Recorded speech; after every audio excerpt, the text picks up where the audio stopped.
Hello പ്രിയപ്പെട്ടവരെ, ബേസിൽ Joseph നായകനാകുന്ന പുതിയ ചിത്രമാണ് പൊന്മാൻ. ജ്യോതിഷ് ശങ്കറാണ് ചിത്രം സംവിധാനം ചെയ്തിരിക്കുന്നത്.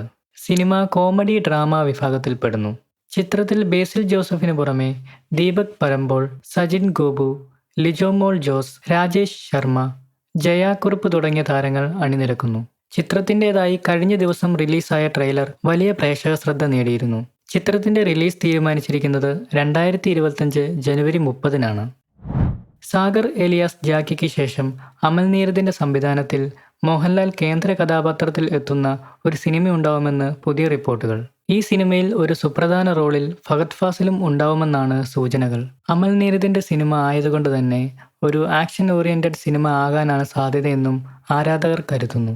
ചിത്രത്തിന്റെ പ്രീ പ്രൊഡക്ഷൻ വർക്കുകൾ ഉടനെ തുടങ്ങുമെന്നും റിപ്പോർട്ടുകൾ സൂചിപ്പിക്കുന്നു.